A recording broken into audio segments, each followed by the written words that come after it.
Welcome to Biologica. I'm Dr. Susan, a veterinarian and a marine educator from Maine. On this show, we'll be exploring the many ways that animals and humans interact and that society and nature intersect.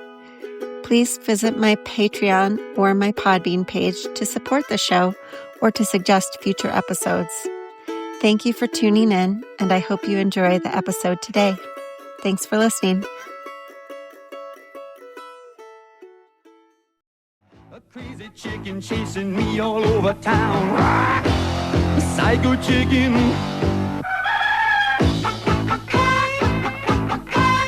Better run, run, run, run, run, run, run away. Oh,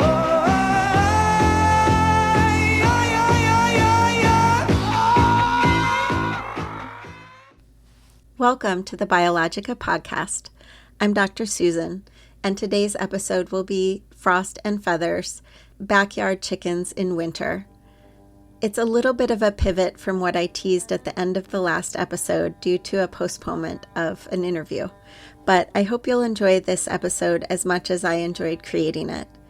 There's fluffy white snow on the ground outside and a cold breeze rattling at my windows, and today we're going to meet some of the hardy souls who keep wintertime chickens in their yards here in the Northeast. We'll also talk a little bit about the experience and biology of the chickens in wintertime. As a preview, today we'll have the opportunity to talk with Lisa Steele, an author and media presence whom the media has dubbed Queen of the Coop. We'll also talk with two caretakers of backyard chickens and go visit their coops, tromping through the snow to check them out and see how they are doing.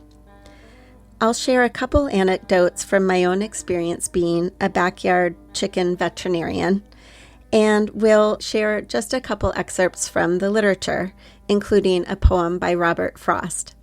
To start, let's travel to my friend Michelle's coop and see her small flock. Regular Biologica podcast listeners will recognize Michelle's property from when we recently explored her woods on backcountry skis.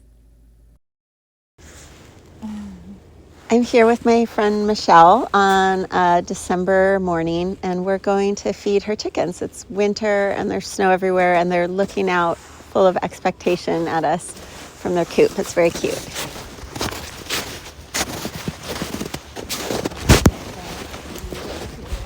There's some little footprints of animals around here too.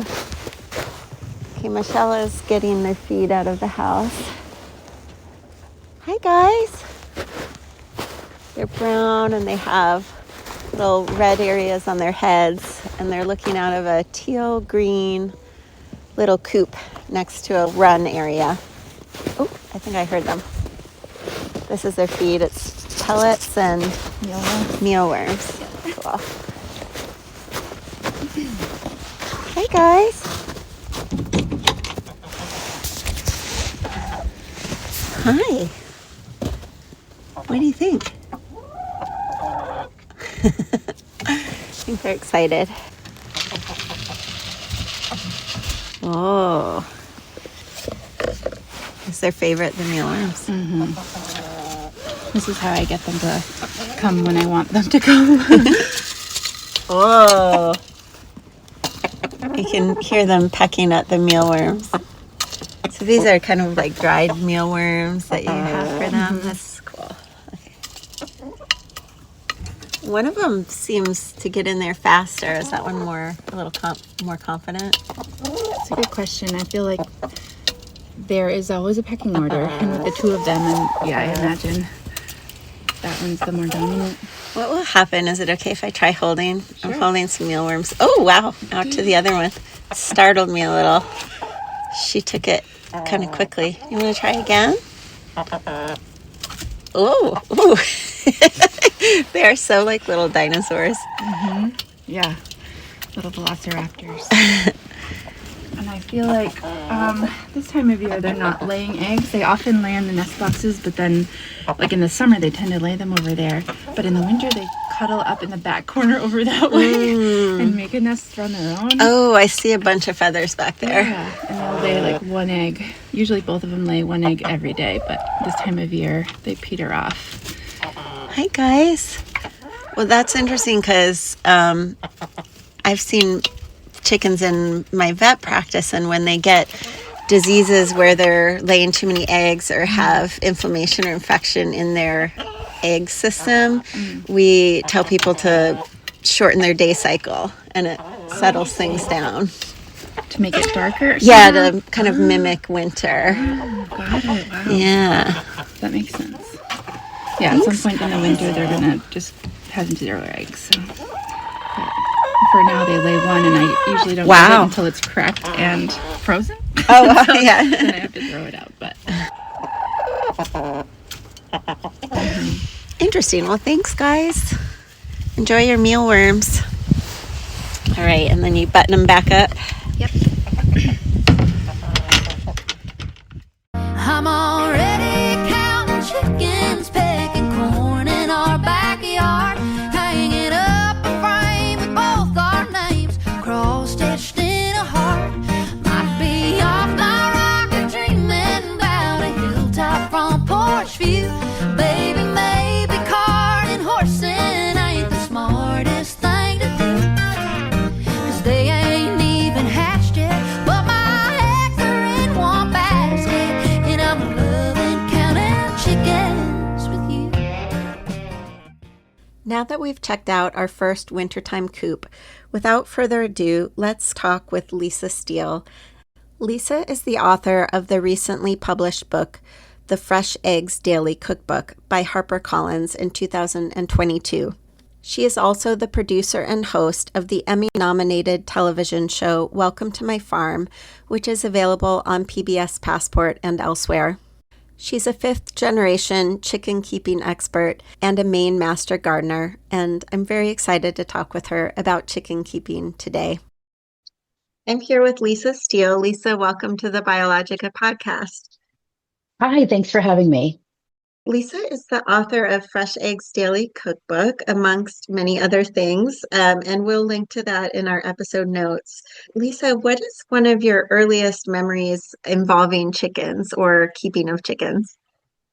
Well, no, I don't know how long this podcast is, but to kind of put it in a nutshell, my grandparents came over to this country from Finland as kids. You know, they just had a high school education, and they didn't really speak the language very well, obviously, when they first got here, but they raised chickens. They did that in Finland, and that's something they knew how to do. So they started raising chickens, and in Massachusetts, central Massachusetts, they had a big 2-story, 2-wing chicken barn. And well, that was my grandmother. And then when my grandparents got married, same, they raised chickens, and that's how they supported their family. And I grew up across the street from them, and it just kind of was normal, that my grandparents just had a ton of chickens. We used to get most of our eggs from them, and I'm sure we actually ate their chickens, even though I think I've blocked that part out. But we always had like a small flock. I was in 4-H and that, so we had a small coop at our house as well. But it wasn't, it was just for more local eggs, I guess. So we didn't have to always go to my grandparents. But they really had a legitimate business, and so I just grew up around chickens. I think I read that you're a fifth generation keeper of chickens, so it must go back a long way within your family. I mean, that's as far as we could trace, because it's obviously myself, my mom, my grandmother, my great grandmother who, came over. She brought my mom over when she was young, and my great grandmother lived around the corner, and she had chickens and goats and geese. And my grandmother said she remembered, her mother, which would be my great great grandmother, having chickens in Finland. So that's as far as like firsthand we can trace it back. But I'm sure it goes back, to the beginning of time, because, back then everybody had to raise what they were going to eat. So yes.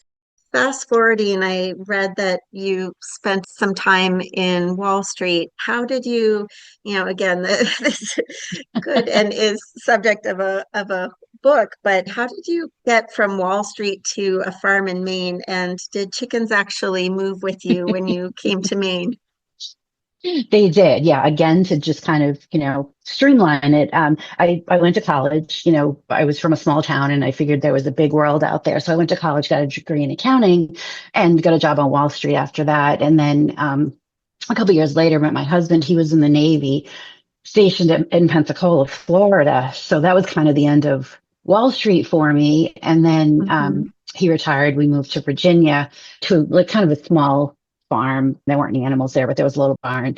It was 2009, and there just weren't a lot of, job opportunities coming from a Wall Street background. I didn't want to have like an entry level accounting position, or I mean, I didn't like accounting anyway. So yeah, it was 2009, and it was kind of the recession, and everyone was getting into raising goats and making sourdough, and kind of like COVID, raising chickens. And so we got chickens kind of on a whim, and I had no intention of turning it into anything more than just something to keep me busy.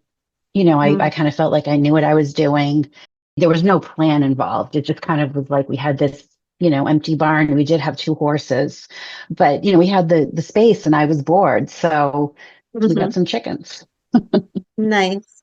And I know I'm in Maine also. How did you make Mhm. your way here or decide to have a farm here?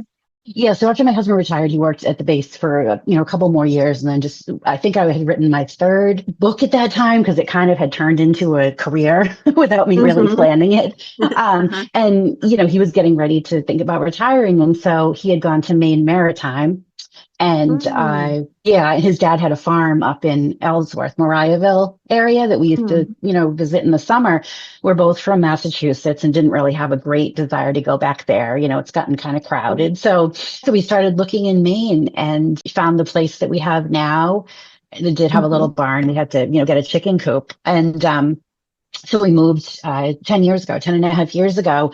We did bring, we had chickens and ducks, and we did bring them with us. We actually did not bring our horses. They were older, and we didn't think mhm, they would like the change of climate. And we had a friend mhm, who had a horse farm who agreed to take them.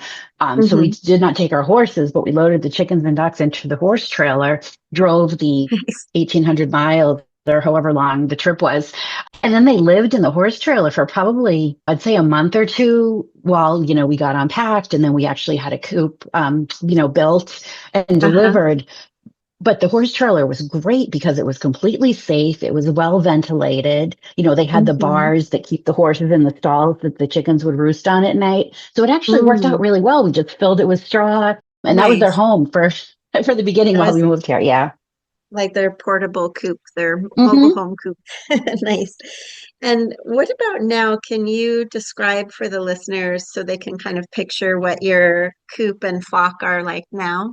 Yeah. So at the time we moved, I had like 3 dozen chickens, which was getting a bit overwhelming. I mean, it was just so many eggs and so many names to remember, and it was just Mhm. too much. So I kind of downsized. We gave away a lot of them. I kept my favorites. And so we probably moved up here with maybe about 10 chickens and same number of ducks. And that's about what we have now. We did add 2 geese about Mhm. 4 or 5 years ago. I guess we got 2 geese, which we love. But I try Mm, to keep the flock size around no more than a dozen because it is just, it's a lot. Um, but it's good because our coop is 8 by 10 or 10 by 12, something like that. It's, a walk-in coop because we knew there were bears and coyote and fisher cats and stuff. So we mhm, wanted something really sturdy, but it's nice to mhm. have a little bit larger flock because they help keep each other warm. So the chickens and ducks Yeah. do share the coop and the body heat in the winter. I think it's really good for them all to be in there together.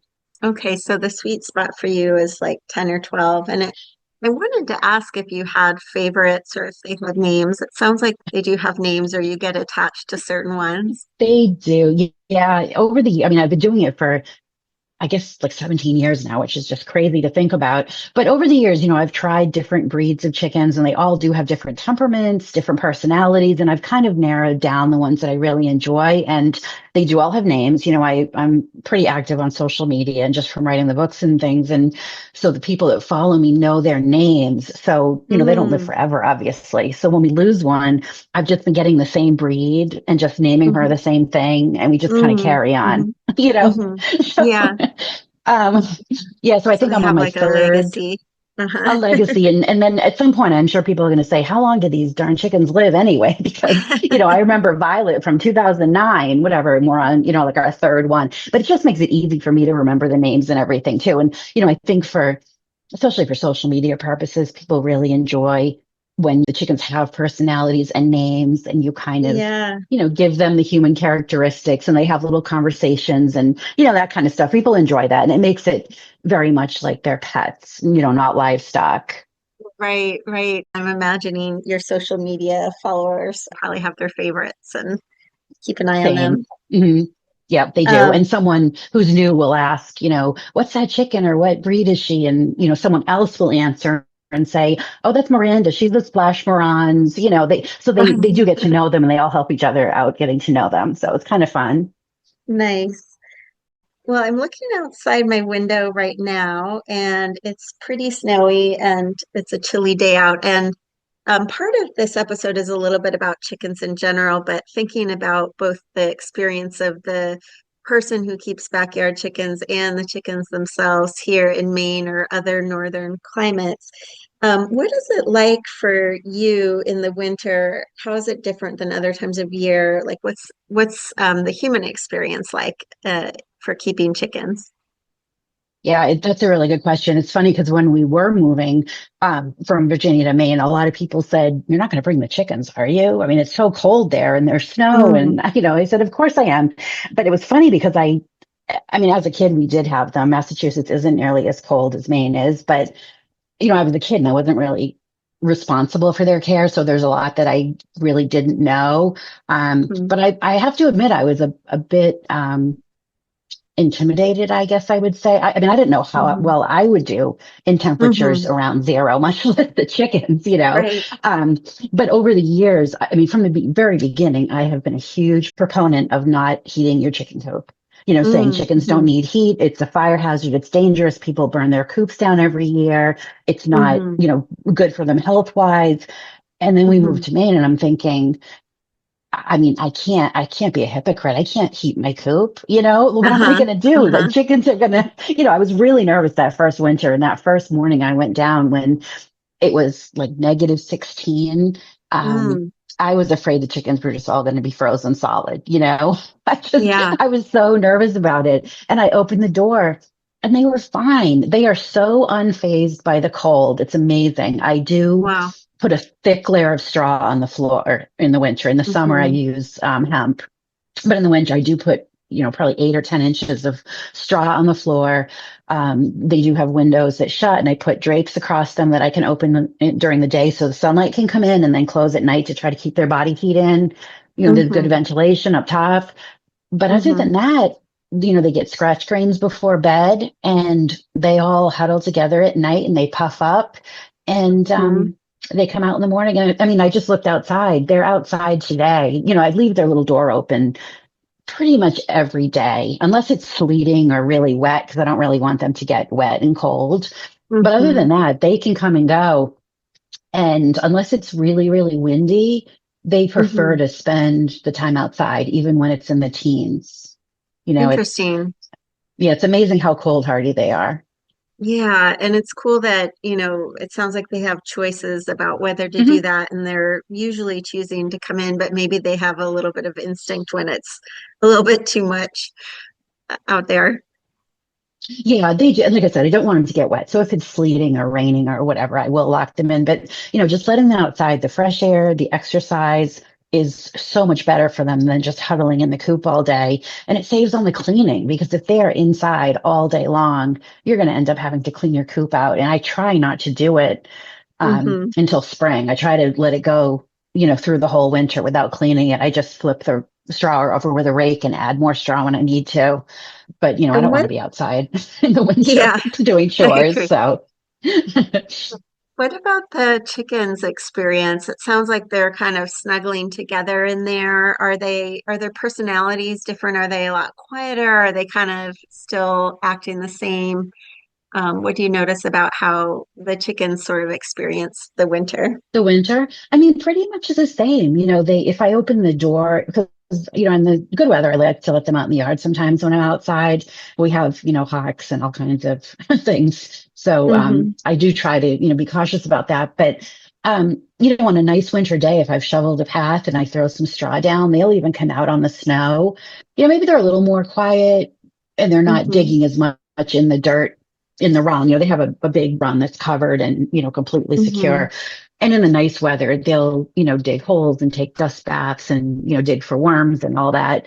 So Mm-hmm. they probably do a little less of that, but I like to give them more snacks in the winter. So I'll give them scratch grains or sunflower seeds or, Mm-hmm. meat scraps, or I have some salmon skin for them from today to, just kind of treat them a little bit, give them a little extra protein and fat, help them, put on a little winter weight to keep warmer. Yeah.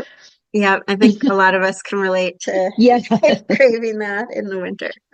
And is there anything about chickens in winter or even in general that might surprise the listeners? I mean, most of whom are animal lovers, but maybe don't have chickens themselves. Other than that they can survive temperatures, much colder than I thought they could, although the coop is generally about 20 degrees warmer than the outside temperature, which is really Mm, amazing, just from the body heat, and wow. whatever sunlight comes in. Yeah. So it's it feels nice when I go in there. If I'm outside, doing things and I walk into the coop and there's no wind, Uh-huh. it's kind of cozy in there. But I think the thing that surprises people the most is that the chickens stop laying in the winter, because of the shorter days. Yeah. So, some people got chickens and thought, they get them in the spring, they start laying late summer, early fall. And then that first winter, they do lay without, any extra light. But that second winter, the egg production is going to drop off severely or stop altogether. And I think that surprises people. They didn't maybe expect Mm, that. mm-hmm. Um, but up here, especially, I'm glad that they don't lay in the winter because you just end up with a bunch of cracked, broken eggs, because the eggs are going to Interesting. crack if they freeze. So, you have to Yeah. be out there like every hour or two checking for eggs. So I think it's actually a good thing that they slow down, but then they start right up again in the spring. Usually, it's already getting lighter earlier now, you can tell. And usually by like late February, they start, thinking about laying again. So it's really only maybe October through February that they Sort of a take a break. short But break. yeah, I think, and I like to give them that break. You can light your coop, and force them to lay through the winter, but I like to give them that break because they're just trying to Mm-hmm. stay warm, let them Yeah, rejuvenate themselves and then start out in the spring. that makes sense. It sounds like they've got other things to put their energy into Yeah. during the winter. It's interesting that the youngest ones just power straight through and keep laying. That's kind of an interesting difference. Yeah. And I'm sure at one point I read like all the science behind it. Generally they need about 14 or 16 hours of daylight to signal their ovaries to release an egg yolk. Hmm. And if they Hmm. don't get that light, then the ovaries don't get the signal, and they don't. But for some reason, the first winter, the new layers, do lay through that first winter. And so then the second winter comes along and people say, wait a minute, what's going on here? But it's just, it's just nature. It's what happens. Wild birds don't lay eggs in the winter either. So Right. Yeah. Well, that's really cool. Well, thank you so much, Lisa. I'm also going to make sure to link to your cookbook, which I've started reading. It's full of both recipes and anecdotes and stories about chickens. Is there any sort of favorite recipe or sort of a recipe you'd be interested in highlighting there, or should I just refer people to check it out? oh yeah, it would be great just to recommend it. I love them all. I love eggs any which way. I Me just too. eggs Benedict, which ironically ended up as the cover, which wasn't the original plan. But I think that's my favorite. Like if I could only have eggs, one way for the rest of my life, it would probably be either a French omelet, just real simple, maybe no filling even. Just the Hmm. omelet, the eggs, the butter. Just so good and so simple. Or eggs Benedict because, once you master the timing and you figure out the hollandaise sauce, it's so good. Yeah, I always associate Eggs Benedict with special occasions like Mother's Day or my birthday. Like I feel like I'm like now is when I can treat myself to that. So I love that. Right? But it Um, doesn't need to be like that. You could make it any day. Doesn't even need to Eggs be just Benedict any Sundays, day. I love Yeah. it. Yeah. You only live once, right? That's right. Awesome. Well, thank you so much, Lisa. I really appreciate you joining and talking with me about wintertime chickens. Yeah, thank you. I appreciate it. I'd like to introduce some folks who are going to be playing and singing with us tonight. Miss Emmylou Harris and Miss Bonnie Raitt and Mr. Jesse Winchester.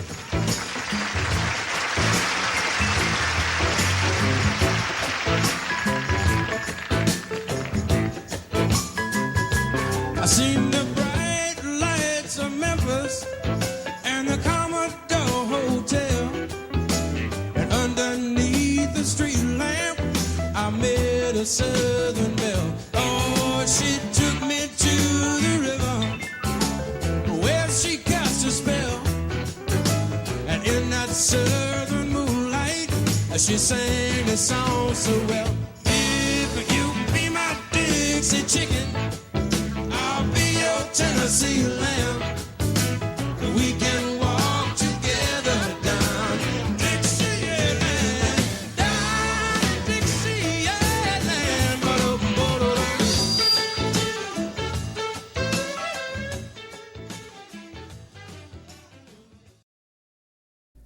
It was fascinating talking to author and chicken expert Lisa Steele as part of today's episode. We'll link to her website and information about her books in the episode notes for today. My own perspective on backyard chickens comes as a veterinarian, not as an owner, which is a small point of contention between Kyle and myself. I've always wanted to have backyard chickens, and we haven't yet agreed to this as a possibility. But I have really enjoyed treating my chicken clients. My own experience as a veterinarian has included several years of caring for backyard chickens. People can keep backyard chickens for many reasons, ranging from large flocks designed to have many eggs to sell by the roadside or at the farmer's market, to just a few chickens in a small flock that have names and perhaps a teen or tween helping care for them and bond with them as individuals. During the pandemic, veterinarians saw a large increase in keeping of backyard chickens, and many of those were named and cared for almost like individual pets. They would come in for individualized care and sometimes very specialized procedures like ultrasounds of the reproductive tract or even referral for surgeries. And so the chicken care has increased in its ability. We're learning that they're able to survive diseases that they were formerly not able to, and that their lifespan is a lot longer than people previously thought when given really excellent care. In wintertime, as a veterinarian, I saw several chickens for frostbite of the feet, and in addition, one rooster for frostbite of the comb wattle area of its face. In general, individual chickens respond quite well to medical treatment of frostbite. In addition, chickens that have had surgery or illness of another kind, sometimes I would recommend coming into a more climate-controlled area like a garage or a mudroom in a little cage of some sort, often with a friend for support. Mostly because while they can make it through winter, it's an added stress, and sometimes being in the whole flock as a group when you're weakened can make you a bit of a target and add some stress as well. So coming into a warmer area with one special friend is sometimes the way to go when there's an injured or ill chicken during the winter time.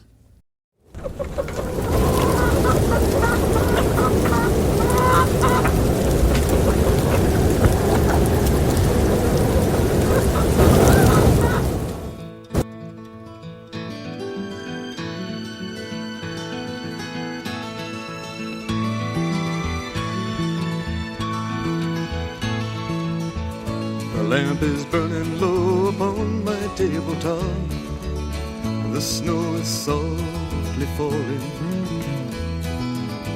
The air is still in the silence of my room. I hear your voice softly calling. If I could only have you near to breathe a sigh or two,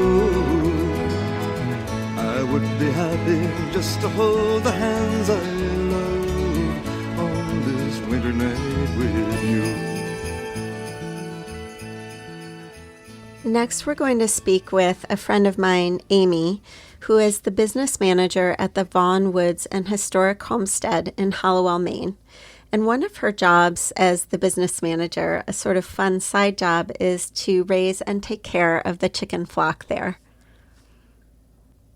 I'm here with my friend Amy. Welcome to the Biologica podcast, Amy. Thank you. Good to be here. For our long-term listeners, you may remember Amy and know that she really likes mourning doves. But today we're here to talk about chickens. Yes, my other favorite bird. Amy, how did you first get interested in chickens? How did you become a chicken person? It was actually during the pandemic. We ended up, my son and I, raising a batch of birds. And actually, for my work, I work at a historic homestead and nature preserve. At the homestead, we had chickens and we needed more to add to the flock. We raised those eggs for the food bank. So it was a home project. The chickens were our pandemic pets, and then it was also raising them for work. So and it was Like just many of us, you brought your work into your home for the pandemic, but in a little bit different way than a lot of us. I guess yeah. I think you actually had the little chicks in your house for a while, didn't you, when they were really tiny?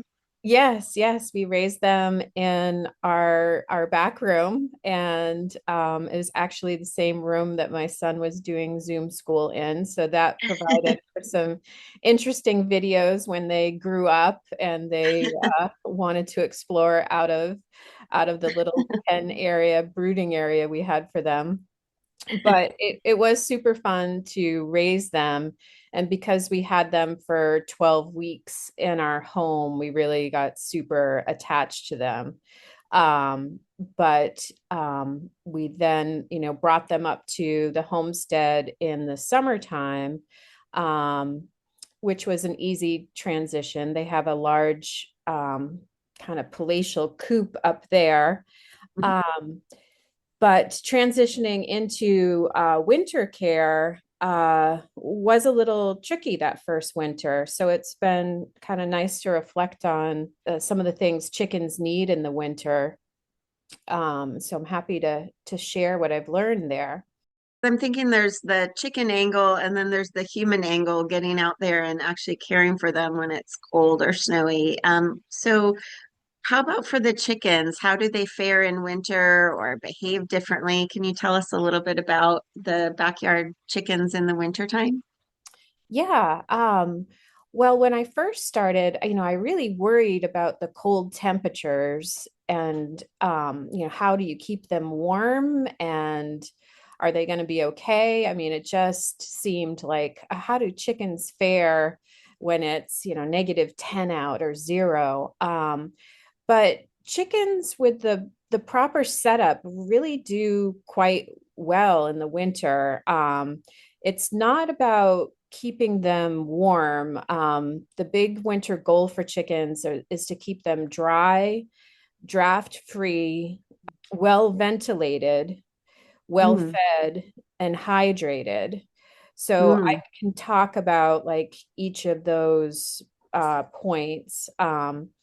Dry, it's good to use a good bedding that's going to keep them dry. At mm, first, we used hay and straw, and hay was a big mistake because that can get moldy and moist. So now we use pine shavings. we're going to walk up with Amy later and actually we're going to check out the palatial chicken coop up there and also meet some of the chickens. But just for people right now in this conversation, would we're talking about if you're trying to keep the bedding dry, this is kind of a covered coop. Is that correct? Yes, yes, yes. It's a coop with a roof, and um, to keep it dry. Also, it's, keeping it draft free so snow doesn't blow in. Chickens actually can get frostbite from if they have like a lot of drafts blowing on them.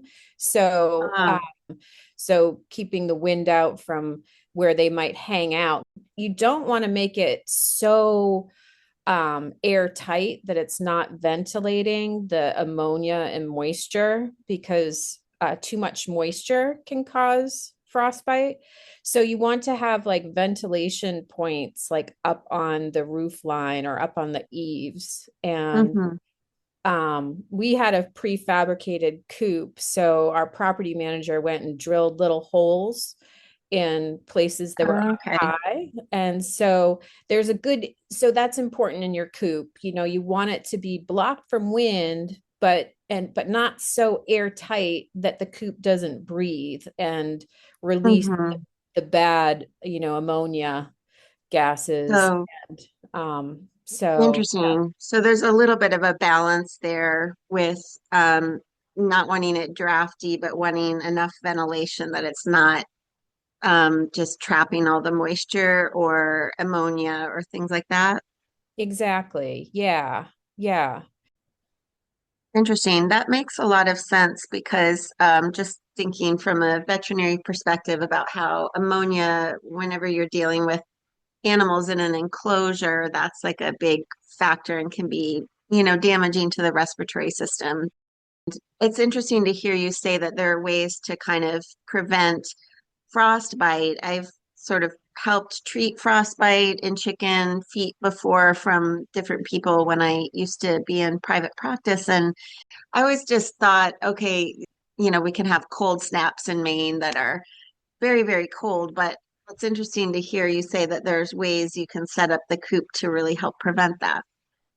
Yeah. Yeah. It's amazing how well they can do in these cold temperatures. It's actually, I think, harder to manage chickens with the heat in the summertime because it's harder to get them Interesting. cool. Um, Okay, maybe we'll circle back this next summer when we're all sweaty and uncomfortable and talk about chickens in the summertime. yeah. But how Um, about the water? How do you maintain access to water? well, we have electricity to the coop and we have a water heater, um, Hmm. a water that, heats up at the base. It's a really good design. I can just carry that and refill it in the house. Oh, nice. Occasionally, it might like freeze over, but if you're checking your chickens every day, then you can make sure their water's okay. I know this time of year I find I'm just wanting to like get under a cozy blanket and read a good novel or mystery. Um, do you find that chickens they get a little bit quieter, less active? They come out for the, and I can talk more about that, the nutrition. I give them mealy worms every day as a good protein source. They'll do anything for mealy worms, so they, love coming out and scratching in the yard for that. I I'm have heard picturing them doing acrobatics for you, like that. pirouettes and things Yeah. like that. Well, I'll tell you about on a 40-degree day that we had recently, our early January thaw. We did have a chicken come out and take a full-on dust bath. It's called a dust bath. They rub around in the dirt, and that's how they clean themselves. Which And is ironic, but yeah. Oh, yeah, she was interesting. like, "It's 40 degrees. This is fantastic. The sun is out. This is spring." And she just had the best time. It was so fun to watch her take this dust bath because I don't really see them do that in the winter at all. Who wants to rub around in the frozen ground? It's So, true. It sounds uncomfortable. yeah. Uh, and the other funny thing about chickens, and I think why they like to stay inside and why I call our coop kind of palatial, is that it now has this roof over it. And so it doesn't snow much in their coop. I used to have to shovel out paths for them to even get them to come outside. They just are like, I'm not walking in that snow. Like, forget it. They refuse. So you do have to, if you don't have a covering outside your coop, you do to get them outside, you do have to, shovel in the winter, make some paths for them. And that's when I Got would it. put down straw. But again, as I said, they will come out for food. And that's another major component towards helping them in the winter. The nutrition feeds their internal heat. It's how they stay warm in the winter. So I actually just learned that giving them cracked corn at the end of the day like helps boost their digestion. So it creates heat overnight in some of the colder hours. So if we Mm-hmm. did go through a cold snap, I think giving them cracked corn like more frequently at the end of the day Mm-hmm. is a good idea. Sounds like it's a nice bonding thing too. Like it sounds like it's a relationship building thing, some of those little treats. So it's kind of a win-win. Oh yeah, and they totally like I take care of the chickens mostly, but we have another caretaker who goes out early in the morning. So we've just discovered that they get a whole scoop of mealy worms twice a day, and we thought they were only getting them once a day. So Oh man, yeah, there yeah. my pets try to pull that trick on me and my husband. The like, what? No, I haven't had that already. Yeah, yeah. Oh man, that's They funny. live for mealy worms. So Have you had any stories with individual chickens, sort of in the winter time that, an issue you had? You mentioned the frostbite with the comb or any other sort of personal anecdotes to share? Well, I have this really cool story to share over the last few years. Well, first, our chickens stopped laying in around the end of September, October I was because of wondering the, about that. yeah, the day length is what influences when they lay eggs. So I think in commercial farms, they have lights on all the time, which forces chickens to be laying all the time. Mm-hmm, mm-hmm. So I know like some, farms will have, I think, lights on in their coops, but we're not a big farm. We don't they take a break. Yes, I think Chickens are it's probably, as a veterinarian who's treated chickens for a lot of reproductive disorders, inflammation or infections in their uterine tracts, that area is very active in chickens. So probably having that rest period is really good for them. interesting. Oh, one other thing I don't want to forget to mention, oyster shells is a good supplement to give them that calcium since they get so depleted making eggs. So Oh, we still give that to them in the winter time as well as during the year. But hmm. the really cool thing that happens is every solstice we get an egg or two, like on the day.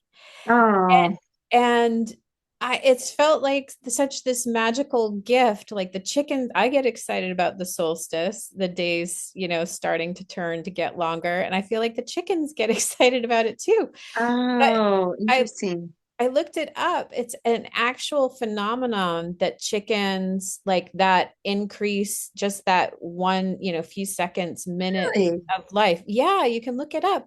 The chickens do this. It's called like a false start. Um, and then Wow. and then their bodies realize, oh, it's not really spring yet, but the winter Wow. solstice creates a So biological false start. So the solstice is the longest night of the year, and then the day cycle turns and the light starts to increase. It was cool to read that there's a science behind it, but I always feel it's this kind of magical gift, the chickens. Yeah, I like that perspective too. Like you going to check on them and they're leaving you a little solstice gift. Yes. Yes. So Do you have like a little solstice omelet when they do that? Or- I think I actually used the egg for some Christmas sugar cookies. I was like, these sugar cookies Excellent. need an That extra. really is a good solstice gift then. Yes. Um, that's really cool. And gosh, I love hearing about all of this. We have this one chicken from 2020 that has a cross beak, and Mm, she has always had trouble eating, but she works really hard at it, and she does just fine. And she's 6 years old, and she's done like wow. amazing. She Good makes for her. Yeah, she makes quite a mess, but we don't care. She What does she have a name? Maeve. made the crossbeak chicken. Good for Yeah. her. So what about your own experience? Is it kind of, what's it like getting out there and taking care of the chickens in winter? Is it brutal or is it kind of good to get out and get some fresh air? What's your personal caretaker experience like? Well, they're because they're at my work, they're not right out my, back door. So sometimes if the weather's bad, I have to walk up there, but that isn't really a hardship because it's not that far. And it's like a pretty beautiful walk in the wintertime snow. And at it it used to be hard before we had this covering over the coop, to shovel them out, certainly if there was like a lot of snow around. So now it's kind of minimal shoveling. So I feel like my um relationship with the chickens with winter feels pretty easy right now. This is really fun talking, and I'm really looking forward to walking up the hill with you to check out the chickens and your coop together. Thank you so much for doing this interview and talking about the care of chickens in wintertime. Thanks. This was fun. Yeah, this was really fun. And since my family has sort of said they're not really on board with me having chickens, I've enjoyed experiencing them vicariously through you.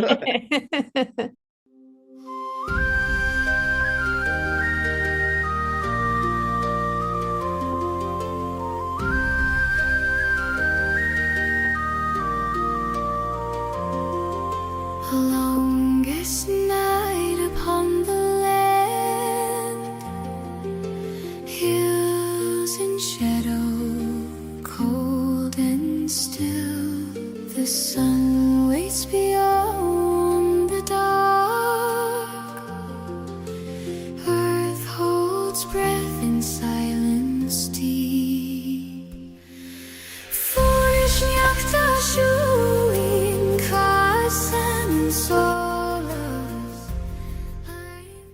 In honor of my discussion with Amy, I looked up a story about chickens and the winter solstice. This story is by Zia Galina, a former botanist for the National Park Service, as well as a former adjunct professor in biology and environmental science at American University. The article is titled The Winter Solstice and was originally published by La Bella Terra. Quote, "In Italy, the winter solstice is on the 21st this year. It is the longest night of the year. For millennia, it has been celebrated with drumming, singing, prayers to beat back the forces of darkness, to welcome birth, the infant sun. For 6 months, the sun will grow with the increased length and intensity, only to be subdued again by the slowly rising dark, an eternal cycle. For years, I have been sending out a winter solstice story. It changes a bit over time, perhaps reflecting my aging and the times we are living in, but the sentiment is the same. For 35 years, I have lived with chickens. The first 6 were brought home by my 15-year-old son. They lived in the bathroom. It was only when they began to fly out of the tub and the bleep factor became intolerable that they were banished from the house. Phil made an elaborate structure for them in the backyard, which we christened the Chicken Hilton. Though they arrived as unexpected guests, when they began to lay eggs, they became valued members of our household. My children played with them, watched them for hours. They wandered about our backyard, coming up to the kitchen door to be fed every afternoon. Once, my daughter sat in the chicken coop all day, just watching the babies peck their way out of their shell. But the children grew up, lost interest, and now, for lack of a descriptor, the birds are somewhere between my foster children and employees. As much as I love watching them and find myself chuckling inadvertently at their constant glee with anything new, there is no doubt that we have a barter arrangement. The chickens are provided with excellent housing, daily maid service, free health care for their entire lives, catered meals, the same food we eat, and as many worms and insects as they can handle, season dependent. In return, they provide eggs most of the year. and high nitrogen compost year-round. Their eggs are our major source of protein, and grown by free-ranging, well-cared-for hens, they are superior to anything I could buy at the store. As they age, the old hens become pensioners. No eggs are required, though they are excellent adoptive mothers for the new members of the flock. Our animal companions live by natural light. It keeps their bodies in rhythm with the natural world. They wander about during the day, but at dusk they all return to their barns. The hens, not unlike their tree-dwelling ancestors, without coaxing, come indoors, climb onto perches, and go to sleep. And, also like their ancestors, in October they begin to molt. It is a natural process where, signaled by the decreasing daylight and increasing cold, they loose their old ragged feathers and grow healthier, thicker new ones. They slowly stop laying eggs in order to put all their energy and protein into a new winter coat. In November, they begin to look pretty bedraggled. A few are balding, and there are fewer eggs in the nesting boxes. They stay close to the coop more, huddle together for warmth, and go inside well before dusk. But by December, they are resplendent in their new clothing, truly magnificent. They are busy and active and eat nonstop, perhaps more than in the summertime. But they have stopped laying eggs. All but the ones born this past year are holding on to their energy and their eggs. They are waiting. Shortly after the winter solstice, with the increasing sunlight, they slowly begin to lay again. One day in late December or early January, there will be a great amount of singing in the barn. Someone has laid an egg and is singing an aria with all her heart, letting the entire world know about it. And sure enough, there in the middle of the nesting box is the first egg of the new year, arriving with the rebirth of the sunlight. The hens do not all begin to lay at once. Every few days there is one more egg in the nesting box, accompanied by the ongoing opera. Within the month, all the hens will be a-laying. The ancient ones, over 7 years old, may only lay 1 or 2 for the entire year, but they always acknowledge the increasing light. For me, that first egg symbolizes what it has always symbolized: renewal. This December was filled with very dark days, literally. It rained for 3 weeks straight. A small section of our old country road was washed out in a mudslide. It seemed that the cold seeped in quicker, earlier than other years. I remind myself that the months before the solstice are the time to pull within, to add wood to the fire, retreat to the back of the cave, and sleep. When we are not planting out flats of winter vegetables or feeding and cleaning the animals, we are in the back of the cave. There are times when the many challenges racing at us can feel overwhelming. But the rain retreated and sun appeared last Saturday, and this week I begin to grow new feathers. I feel I am recharging, getting ready to take up the fight again, to do something, to act, to lay some eggs. The Merriam-Webster dictionary defines renewal as restoring to freshness or vigor. Isn't that what the new year is all about? Tomorrow a new cycle begins. I wish renewed vigor for all of us. I wish for fresh insight with which to see our challenges. I wish you joy and a renewed sense of wonder with the rebirth of the light.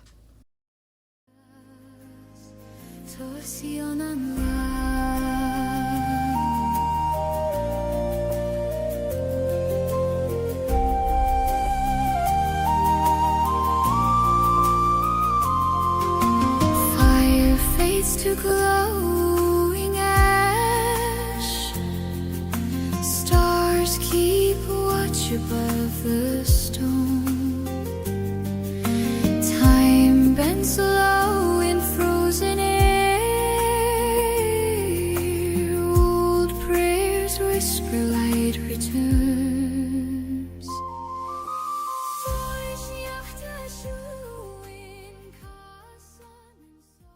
I love that story, and I love the idea of winter as a time to hibernate or recharge and be ready for a renewal in the new year. As a veterinarian, Another perspective on chickens I saw was that they were very prone to reproductive issues, infections, inflammation, or even cancer in their reproductive organs. We've bred them to be so continually and constantly active in order to supply us with eggs. And I actually feel that the days shortening and the rest that their reproductive organs get in the wintertime is very critical for their overall health. There's something a little bit symbolic about that for ourselves, that in an era where we have electric lights and phones, televisions, and computers available 24/7, actually noticing and respecting the cycles of the year and daylight and how they affect our bodies is really important, and it is as well for the chickens. 16 years ago, one day, I was walking down the street. I was cruising in Brooklyn, you know what I mean? Something was cooking, but was it the chicken? There was a man selling chicks in a box. Said 2 for 1, but 3 for 2. I said, that's no bad, here's money for you. One was a magenta, the other was a blue. I know my chicken. You got to know your chicken. I know my chicken. You got to know your chicken. I know my chicken. You got to know your chicken. Hi, Amy. Thanks for bringing us on your chicken coop visit today. Yes, it's lightly snowing, so I'm walking up to the coop right now, right outside their coop, and I can hear them. Oh, here they come. Oh, really? They're running over? Are they running over for their mealworms? Oh, yeah. They're here at the door. Nice. At the door, which actually has a little sign that Liam made, again, in another 2020 story, but it says the Hen Haven. It's carved out. Nice. So all 5 chickens are out. Hi, girls. So I've just walked. Hi, girls. We're on speakerphone, so we, the podcast, are in conversation or interview with 5 chickens. Yes, we have Zuri, Ash, Maeve, Butternut, and Gwen. And Those are adorable names. Named by Liam. But they have come out for their morning mealyworm treat. Very exciting. So I take a yogurt scoop, not small yogurt, not if you gave them a big yogurt scoop, that would be way too much. But they just got their mealyworm treats. So, yeah. I think I hear some happy sounds back there. Yes. I'm going to give Maeve the crossbeak a little extra in her bowl away from the others so she can have a chance to get at them. Now, wait, is there yogurt? There's a little scoop of yogurt with mealworms on it, like a little ice cream sundae situation? No. I mean, it's a yogurt container that I use for measuring. Okay. Sorry. I was confused. I was like, are these guys having like a whole parfait there? Like, what's the situation? Okay. I know. It kind of sounds like they, yeah. No. I use a yogurt container. I'm sure they'd love yogurt too. All right. Yeah. And then for the other girls, are they just sort of sprinkled on the ground for them to peck at? Yes. And then the crossbeak has her own little bowl. I put them in her food bowl because she can get at food much easier from the bowl than the ground. So, yeah, but it's a good little exercise for them to all forage out here in the morning, too. And again, gets them out of the coop. I love that you have a chicken that has some like assistive devices or special accommodations with mealworm time. Yes. It's like an inclusive chicken flock there. That's great. Yes. She's a special bird.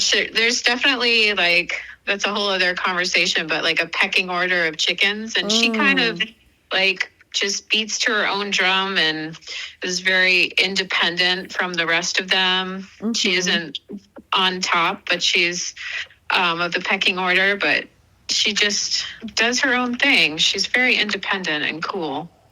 So I like that it's like a literal pecking order, which is probably where the expression comes from. So interesting. They're, I guess, over and all, they're very hardy birds, and it's very satisfying to take care of them in the wintertime, to see them all cozy and happy. And nice. So I highly recommend chickens. They're not, it's not like all easy, but once you get your maintenance down, they can be pretty carefree. Thank you for bringing us to check out your chicken coop with you. You're welcome. And to meet the ladies. They say thanks. Thanks, girls.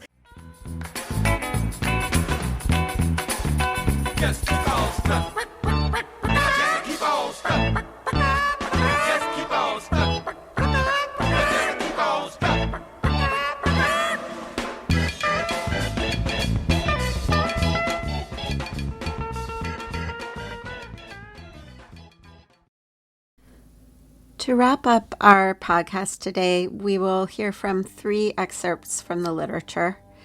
The first is an excerpt from The Art of the Chicken by Jacques Pepin. The second is by Lisa Steele from the Fresh Eggs Daily Cookbook. And finally, we'll hear a poem by Robert Frost. The book by Jacques Pepin, called The Art of the Chicken, is full of chicken recipes and anecdotes from the famous chef's history and journey in cooking. Quote, "I believe that eggs are the perfect food, delicious, elegant, high in protein, nutritious, versatile, all of these and inexpensive at the same time. It is the modest, unpretentious, and universally democratic ingredient of any cuisine, from a French omelet to a Spanish tortilla, to a Chinese egg foo young, to an Italian frittata. Eggs are extraordinarily beautiful, with a perfect shape, and they come in a foolproof container. A box without hinges, key, or lid, yet a golden treasure inside is hid, according to J.R.R. Tolkien." Thinking about the perfection and the beauty of the egg reminds me of a recent gallery night showing I went to celebrate the arts program at my daughter's high school here in Maine. They had a night with all the students' work posted on sort of gallery boards around the library, and it was really lovely to celebrate the arts like that. One thing I noticed was that the painting class used the egg as a study for each new medium. So when they did acrylics, or when they did charcoal, or when they did pastels, each unit started with a new study of the egg. And that just harkens to the sort of perfection and beauty and symmetry of the egg.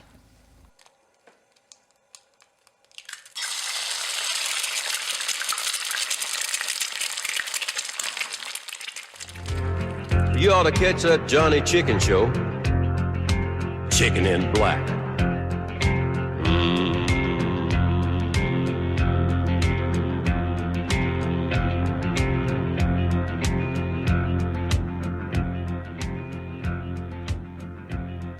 Now, an excerpt by Lisa Steele from Fresh Eggs Daily.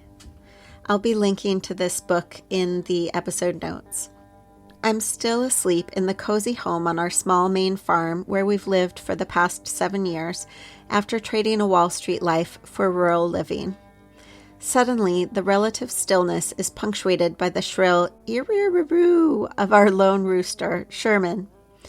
I open my eyes, swing my feet to the floor, grab my jeans and a flannel shirt, and head downstairs.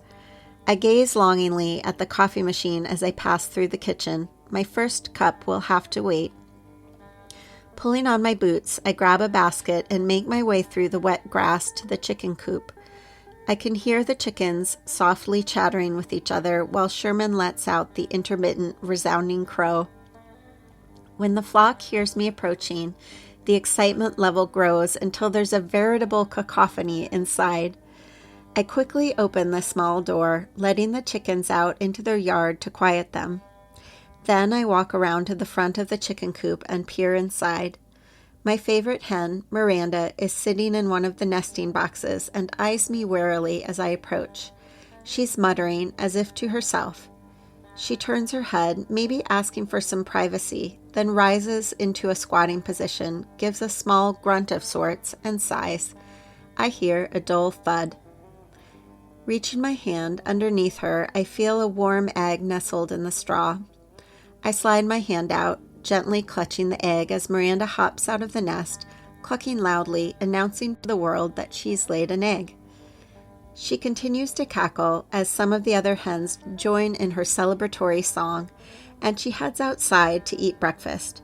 For me, I have the freshest egg on the planet for my breakfast.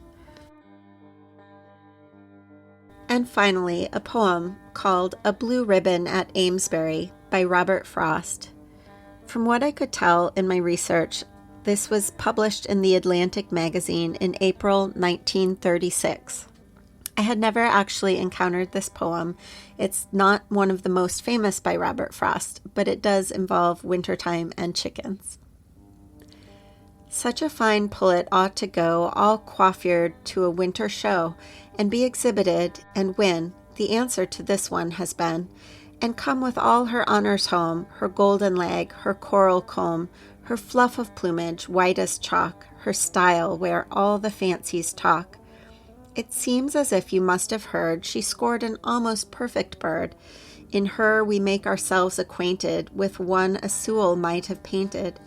Here, common with the flock again, at home in her abiding pen, she lingers feeding at the trough, the last to let night drive her off.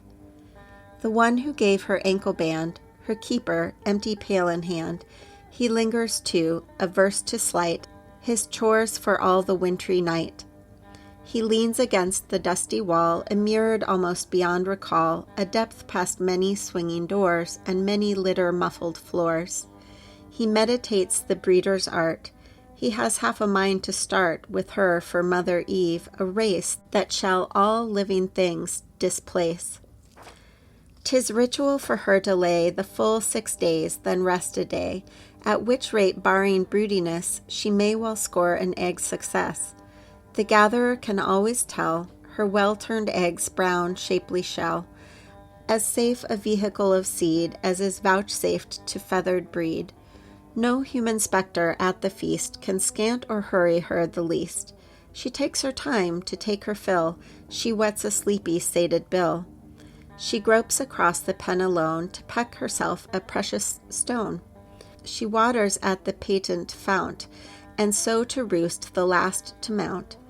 The roost is her extent of flight, yet once she rises to the height, she shoulders with a wing so strong, she makes the whole flock move along. The night is setting in to blow, it scours the window pane with snow, but barely gets from them to her for comment a complacent chirr. The lowly pen is yet a hold against the dark and wind and cold, to give a prospect to a plan and warrant prudence in a man. That was A Blue Ribbon at Amesbury by Robert Frost. Thank you so much for joining us on today's episode of Biologica about backyard chickens in winter. If you enjoyed this episode, please share it with your social media or pass it along to friends to help keep the Biologica ball rolling. I look forward to seeing you in 2 weeks at our next episode, and in the meantime, keep discovering. The skipper's in the wardroom drinking gin. Hi-yo, chicken on a raft. Well, I don't mind knocking, but he ain't going in. Hi-yo, chicken on a raft. The Jimmy's laughing like it had rained. Hi-yo, chicken on a raft. He's looking at me, comic cats again. Hi-yo, chicken on a raft. That chicken on a raft on a Monday morning. Oh, what a terrible sight to see. Tap toes forward and the dust mud off. Sitting there picking at a chicken on a raft. Hi-yo, chicken on a raft. Hey-yo, chicken on a raft. Hi-yo, chicken on a raft. Hey-yo, chicken on a raft. Now get me the middle and the forenoon too. Hi-yo, chicken on a raft.